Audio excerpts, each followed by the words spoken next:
August 7వ తేదీ అంటే ఈరోజు కొద్ది గంటల క్రితం ఇస్లామిక్ నాటో ఒప్పందం సౌదీ అరేబియాలో ఉన్న పవిత్ర స్థలమైన మక్కాలో జరిగింది. ఈ అగ్రిమెంట్ పేరు మక్కా డిఫెన్స్ అగ్రిమెంట్. కావాలనే ఈ పేరు పెట్టారు. మక్కా అని పెడితే ఇస్లామిక్ సున్నీ దేశాల పట్ల సంఘీభావం అంటే ఒక యూనిటీ ఉంటుంది, సెంటిమెంట్ వర్కౌట్ అవుతుంది అని పెట్టారు. ఈ ఈవెంట్ను సౌదీ అరేబియా అల్ సఫా ప్యాలెస్లో నిర్వహించారు. 3 సున్నీ ఇస్లామిక్ దేశాలు ఈ ఒప్పందంలో ఉన్నాయి. ఒకటి ముస్లిం దేశాల్లో అణ్వాయుధాలు కలిగి ఉన్న అంటే న్యూక్లియర్ వెపన్స్ కలిగి ఉన్న ఏకైక దేశం పాకిస్తాన్. రెండవ దేశం సున్నీ ఇస్లామిక్ దేశాల్లోనే అత్యధిక డబ్బులున్న ఆయిల్ అండ్ గ్యాస్ నిల్వలున్న మక్కా మదీనా వంటి పవిత్ర స్థలాలు కలిగి ఉన్న సౌదీ అరేబియా. మూడవ దేశం వెస్ట్ యొక్క నాటోలో భాగంగా ఉన్న బేరక్తర్ వంటి అడ్వాన్స్డ్ డ్రోన్స్ కలిగి ఉన్న 5th జనరేషన్ ఫైటర్ జెట్స్ యొక్క ఇంజన్స్ను తయారు చేస్తున్న మిలిటరీ మ్యానుఫ్యాక్చరింగ్లో ఇప్పుడిప్పుడే పైకి ఎదుగుతున్న మెడిటరేనియన్ సీలో వ్యూహాత్మకంగా పొజిషన్ అయి ఉన్న వెస్ట్ యూరోప్ దేశాల నాడి పట్టుకున్న టర్కీ. ఈ 3 దేశాలు సున్నీ దేశాలే. Royal highness crown prince king Mohammed bin Salman గారు అండ్ బెగ్గింగ్ బౌల్ ప్రధాని షెహబాజ్ షరీఫ్ అండ్ 20 ఏళ్ల నుండి నియంత పరిపాలన చేస్తూ ఊసర వల్లీలా రంగులు మార్చే ఎర్దోగాన్ ఈ ఈవెంట్లో పాల్గొని ప్రెస్ నోట్ రిలీజ్ చేయడం జరిగింది. అక్కడ పీఓకేలో 120 మంది ప్రజలను చంపి రాక్షస ఆనందాన్ని పొందుతున్న అసీం మునీర్ కూడా ఇందులో జాయిన్ అయ్యాడు. 3 దేశాల్లో ఏ ఒక్క దేశం పైనైనా దాడి జరిగితే 3 దేశాలపై దాడి జరిగినట్లు పరిగణించబడుతుందంట. అంటే డిఫెన్స్ పరంగా ఒకరికొకరు సహాయాన్ని అందించగలరు, యుద్ధ భూమిలో దిగగలరు అన్నమాట. నాటోలో ఎలాగైతే ఆర్టికల్ 5 ఉంటుందో అలా ఆర్టికల్ 5 అనే ఒక క్లాజ్ను యాడ్ చేసుకున్నారు. All aspects of defence cooperation. అంటే ఫర్ సపోజ్ రేపు ఇండియా పాకిస్తాన్పై దాడి చేస్తే ఇస్లామిక్ నాటో ఆర్టికల్ 5 ఆటోమేటిక్గా యాక్టివేట్ అవుతుంది అనమాట. సౌదీ పాక్కు డబ్బులు ఇస్తుంది, టర్కీ డ్రోన్స్ అండ్ సర్విలియన్స్ లేదా యుద్ధ నౌకలను సప్లై చేస్తుంది. సరదాగా మనం ఒకవేళ టర్కీపై దాడి చేస్తే via Cyprus or Armenia, Turkey నాటోలో భాగంగా ఉంది కాబట్టి వెస్ట్ యూరోప్ దేశాలు యుద్ధ భూమిలో దిగే అవకాశాలు లేకపోలేదు. వై ఇస్లామిక్ నాటో ఎందుకు ఇప్పుడే చేసుకున్నారు అంటే దీనికి గల కారణం I. అంటే పాక్కు ఇండియా అంటే భయం, సౌదీకు ఇరాన్ అంటే భయం, టర్కీకు ఇజ్రాయెల్ అంటే భయం అనమాట. ఏమనేది చాలా సింపుల్గా ఎక్స్ప్లెయిన్ చేస్తా. మెయిన్ మీడియాలో ఎక్కడా లేని రియల్ క్యాచ్ అని అలయన్స్ యొక్క ముఖ్య ఉద్దేశాన్ని ఎక్స్ప్లెయిన్ చేస్తా. నా కాంటెంట్ రీసెర్చ్ నచ్చితే వీడియోను లైక్ చేయండి, ఛానల్ను సబ్స్క్రైబ్ చేసి అందరికీ షేర్ చేయండి. Middle East and Gulf Muslim దేశాలపై ఆధిపత్యం కోసం అంటే Persian Sea, Red Sea, Gulf దేశాలు, సూయజ్ కెనాల్ వీటి యొక్క ఆధిపత్యం కోసం 3 దేశాలు ట్రై చేస్తున్నాయి. ఒకటి సౌదీ, 2 ఇరాన్, 3 సర్ప్రైజింగ్లీ UAE అంటే United Arab Emirates. Step by step వద్దాం. Saudi GDP $1.39 trillion. ఎక్కువ మొత్తంలో ఆయిల్ గ్యాస్ ఉంది. మక్కా మదీనా పవిత్ర స్థలాలు ఇక్కడే ఉన్నాయి. ఆయిల్ అమ్మడం, మతపరమైన టూరిజం ఇవి తప్పితే సౌదీకు ఆదాయం ఎక్కడి నుండి రాదు. Saudi per capital income $33,000. సగటున ఒక్క సౌదీ మనిషి ఇయర్లీ 20 to 25 lakhs సంపాదిస్తాడు అనమాట. యూఏఈలోనే దుబాయ్ కూడా ఉంటుంది.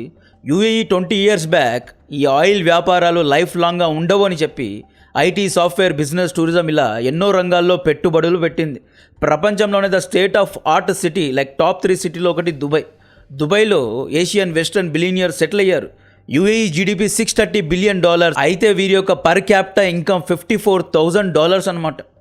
యావరేజ్గా ఒక్క దుబాయ్ లేదా యూఏఈ మనిషి 50 లక్షలు సంపాదిస్తున్నాడు ఇయర్లీ.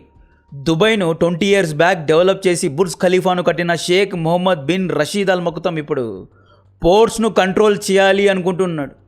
పోర్ట్స్ అంటే ఓడరేవుల యొక్క సామ్రాజ్యానికి మకుటం లేని మహారాజు అవ్వాలి అనుకుంటున్నాడు. ఇక్కడ నుండి జాగ్రత్తగా గేమ్ను అర్థం చేసుకోండి. ఈయన సున్నీ ముస్లిమ్స్లోనే అందరికంటే లైక్ ప్రపంచంలో 100 కోట్ల సున్నీ ముస్లిమ్స్ ఉంటే వాళ్ళందరిలో తెలివైన వ్యక్తుల్లో టాప్ 10లో ఈయన ఒకడు ఉంటాడు. పర్సనలీ నాకు అల్ మక్తూమ్ గారు అంటే చాలా రెస్పెక్ట్. బికాజ్ బుర్జ్ ఖలీఫాను ఈయనే కట్టారు కాబట్టి. Al Maktoum Dubai port world అనే ఒక షిప్పింగ్ అండ్ లాజిస్టిక్ కంపెనీను స్థాపించారు. ఈ DP వరల్డ్ ఎలాగైతే అదానీ పోర్ట్స్ కంపెనీ పనిచేస్తుందో సేమ్ అలాగే పనిచేస్తుంది అనమాట. పోర్ట్స్లో డాకింగ్, అన్డాకింగ్ చూసుకోవడం, maintenance, oil pumping, ship maintenance, logistics ఇలా అన్ని కార్యక్రమాలు DP వరల్డ్ అనే కంపెనీ చేస్తుంది. ఈయన ద స్ట్రింగ్ ఆఫ్ పోర్ట్స్ అనే స్ట్రాటజీతో సొమాలి ల్యాండ్లో బర్బరా పోర్ట్ను కంట్రోల్ చేస్తున్నాడు. ఈ పోర్ట్ టర్కీకి కూడా కావాలి, బట్ UAE ఇవ్వడం లేదు. సదరన్ యమన్లో 3 పోర్ట్స్ను ముకల్లా, సొకట్రా ఐలాండ్, ఇలా యమన్ పోర్ట్స్, ఇలా 3 ఓడరేవులను యుఏఈ కంట్రోల్ చేస్తోంది. యమన్ లో సౌదీ బ్యాక్ చేసే రాజుకు వ్యతిరేకంగా యుఏఈ ఏం చేసిందో తెలుసా?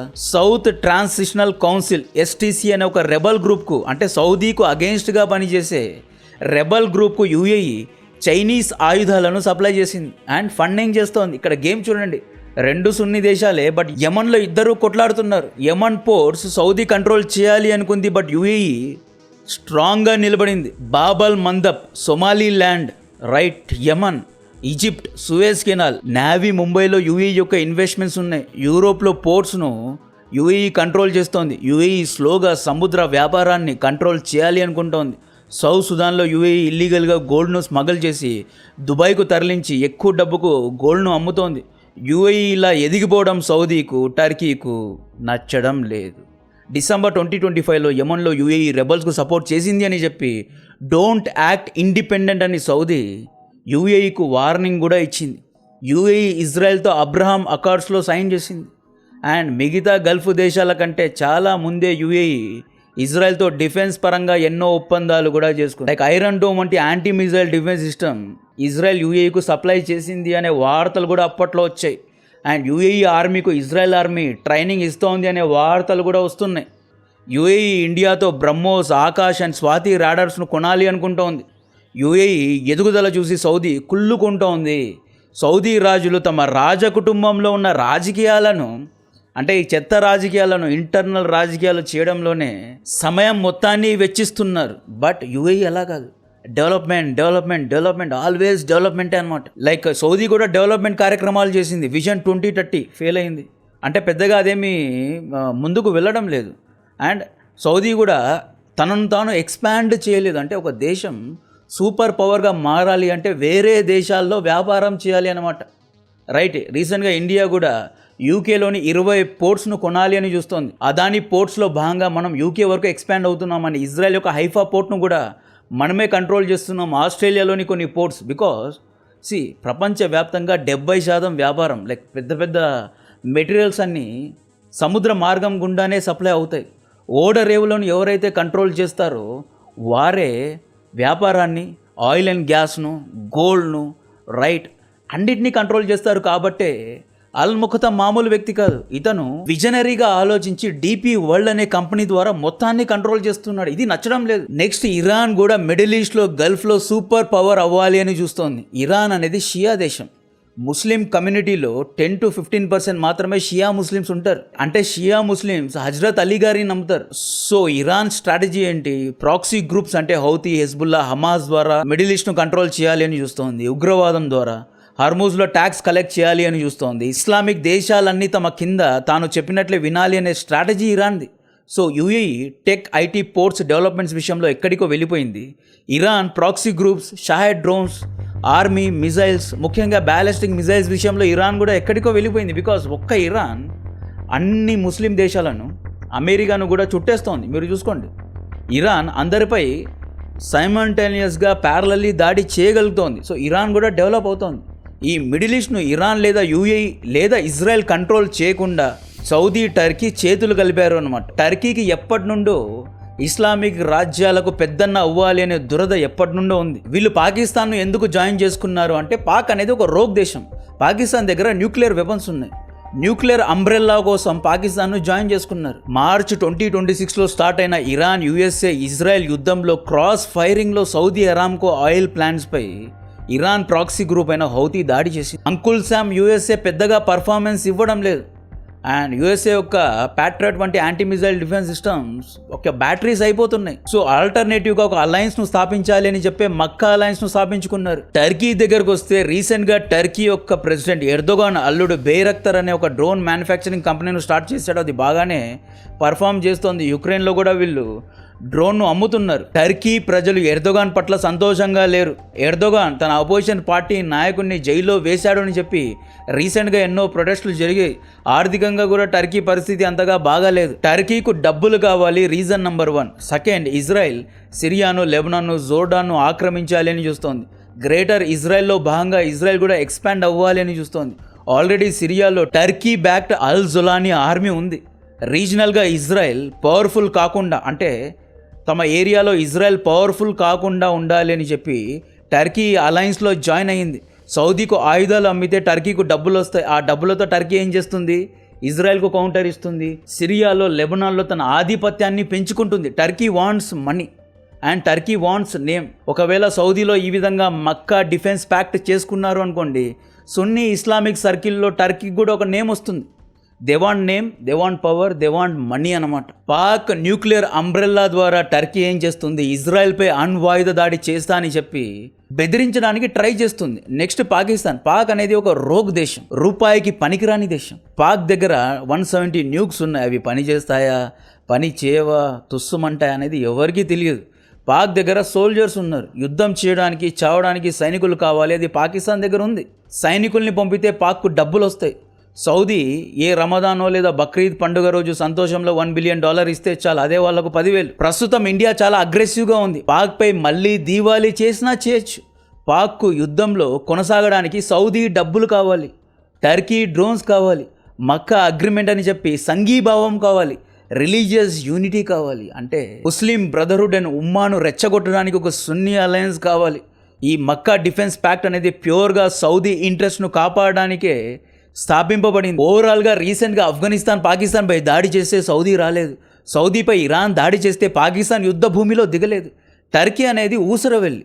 యాక్చువల్లీ ఇదే టర్కీ ఒకప్పుడు ఒట్టమాన్ సామ్రాజ్యంలో భాగంగా సున్నీ గల్ఫ్ ముస్లిం దేశాలను అణిచివేసి తమ కింద పెట్టుకునేది. సౌదీ తాత అల్ సౌద్ గారు యుద్ధం చేసింది ఎవరితో? ఒట్టోమన్ రాజులతోనే యుద్ధం చేశాడు. ఇప్పుడు ఈయన మనవడు టర్కీతోనే మక్కా డిఫెన్స్ అగ్రిమెంట్ చేసుకున్నాడు. అంటే లైఫ్ అనేది ఫుల్ 360 డిగ్రీస్ టర్న్ కొట్టింది. ఇస్లామిక్ నాటో, మక్కా అగ్రిమెంట్ లేదా ఇస్లామిక్ ఉమ్మా ఇవన్నీ వినడానికి బాగానే ఉన్నాయి. రియల్ టైం వార్ సినారియోలో ఎవడు వస్తాడు అనేదే చాలా సస్పెన్స్. ఒకవేళ ఇండియా, ఇజ్రాయెల్, ఇరాన్ III అనే ఒక అలయన్స్ను స్థాపించారు అనుకోండి, అందులో UAEను జాయిన్ చేసుకున్నారే అనుకోండి, ఆ యాక్సిస్ ఎలా ఉంటుంది అనేది జస్ట్ ఊహించుకోండి. ఒట్టోమన్ సామ్రాజ్య సమయంలో మిమ్మల్ని ఎలా అణిచివేశారు అనేది మర్చిపోయి ఉన్నారు. అంటే ఊచకోత అన్నమాట. వీళ్ళను ట్రైబల్ మనుషుల్లాగా ఒట్టోమన్ సామ్రాజ్య రాజులు చూసేవారు. Saudi, Qatar, Kuwait. అప్పుడు ఎడారిలో ఆ ట్రైబల్స్ ఉంటారు కదా, ఒంటెలు, గుర్రాలు ఇవన్నీ తోలుకుంటూ ఎడారిలో తిరిగే బద్దు అంటారు. అరబీలో వాళ్ళను బద్దు మనుషులు అంటారు. ఇలా బద్దుగా ఉండేవాళ్ళు. ఇలాంటి బద్దులు ఒట్టోమన్ సామ్రాజ్యం నుండి స్వాతంత్రాన్ని పొంది ఆయిల్ వ్యాపారాలు చేసి USA ఎంగేజ్ అయ్యి, యూరోప్తో ఎంగేజ్ అయ్యి ఇండియాకు ఆయిల్ను అమ్మే ఈ విధంగా gold plated cars, high rise buildings, billions of dollars, ఒక్కొక్కరు 3-4 పెళ్ళిళ్ళు చేసుకొని ఈ విధంగా రాజభోగాలు అనుభవిస్తున్నారు. మళ్ళీ ఈ దేశాలు టర్కీతో జాయిన్ అయితే టర్కీ వీళ్ళకు వెన్నుపోటు పొరుస్తుందా? అంటే ఇస్లామిక్ నాటో, మక్కా అగ్రిమెంట్ అనేది ప్రస్తుతానికి బాగానే ఉంది. బట్ రియల్ టైంలో ఎవరు ఎవరికి అండగా ఉంటారు అనేది కూడా చూసుకోవాలి. అండ్ ఇంకొకటి, సౌదీ అరేబియా ఇండియాకు క్లయింట్ కాదు, ఇండియానే సౌదీకు client. Actually we are buying oil and gas from Saudi Arabia. Saudi India శత్రు దేశమైన పాకిస్తాన్కు డబ్బులు ఇచ్చింది అనుకోండి, వార్ టైం సినారియోలో మేము కూడా ఇరాన్కు బ్రహ్మోస్ లేదా యుద్ధ ఆయుధాలను సప్లై చేస్తాం. టిట్ ఫర్ టాట్ అనేది ఆ జియో పాలిటిక్స్లో శాశ్వత మిత్రులు, శాశ్వత శత్రువులు ఎవరూ ఉండరండి. వాళ్ళు పాక్కు సపోర్ట్ చేస్తే ఇరాన్కు డైరెక్ట్గా సపోర్ట్ చేయడానికి ఇండియా కూడా రెడీగా ఉంటుంది. టిట్ ఫర్ టాట్ అనేది ఉంటుంది. మక్కా అగ్రిమెంట్ అంటే ఇండియా కూడా ఎన్నో ఆప్షన్స్ ఉన్నాయి. III alliance, Iran, Russia, India alliance, లేదా ఇజ్రాయెల్, UAE, ఇండియా అలయన్స్, ఇలా ఎన్నో ఉన్నాయి. గేమ్ అనేది చాలా కాంప్లికేటెడ్గా మారుతోంది. దీని గురించి నా మరిన్ని డీటెయిల్స్ ఇస్తూనే ఉంటా. కాంటెంట్ నచ్చితే వీడియోను లైక్ చేయండి, ఛానల్ను సబ్స్క్రైబ్ చేసి అందరికీ షేర్ చేయండి. జై హింద్.